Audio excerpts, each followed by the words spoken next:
Épître de Jude, chapitre 1er. Jude, serviteur de Jésus-Christ et frère de Jacques, à ceux qui ont été appelés, qui sont aimés en Dieu le Père et gardés pour Jésus-Christ. Que la miséricorde, la paix et la charité vous soient multipliées.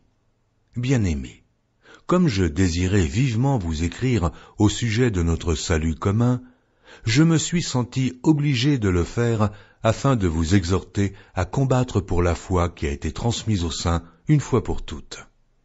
Car il s'est glissé parmi vous certains hommes dont la condamnation est écrite depuis longtemps, des impies qui changent la grâce de notre Dieu en dissolution et qui renient notre seul Maître et Seigneur Jésus-Christ.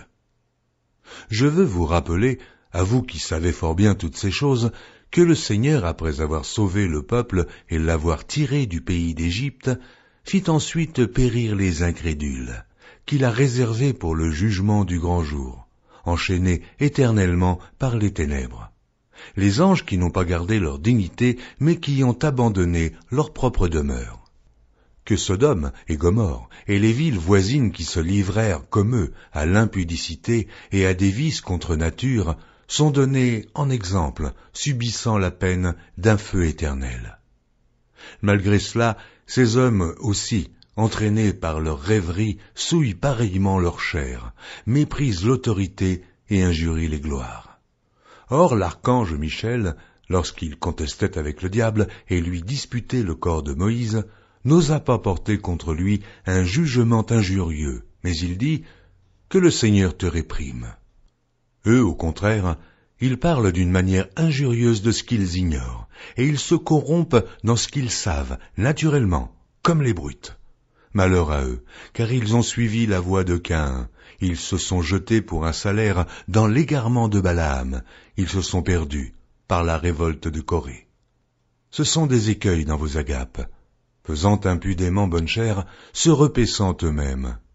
Ce sont des nuées sans eau, poussées par les vents, des arbres d'automne sans fruits, 2 fois morts, déracinés, des vagues furieuses de la mer, rejetant l'écume de leur impureté, des astres errants auxquels l'obscurité des ténèbres est réservée pour l'éternité.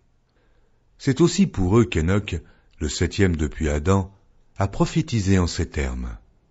Voici, le Seigneur est venu avec ses saintes myriades, pour exercer un jugement contre tous, et pour faire rendre compte à tous les impies parmi eux de tous les actes d'impiété qu'ils ont commis et de toutes les paroles injurieuses qu'ont proférées contre lui des pécheurs impies.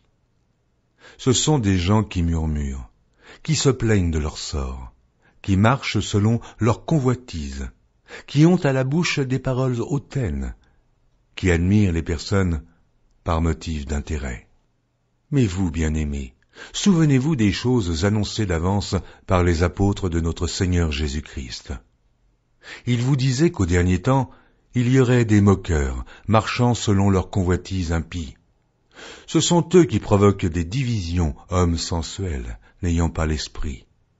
Pour vous, bien-aimés, vous édifiant vous-même sur votre très sainte foi et priant par le Saint-Esprit, maintenez-vous dans l'amour de Dieu en attendant la miséricorde de notre Seigneur Jésus-Christ pour la vie éternelle.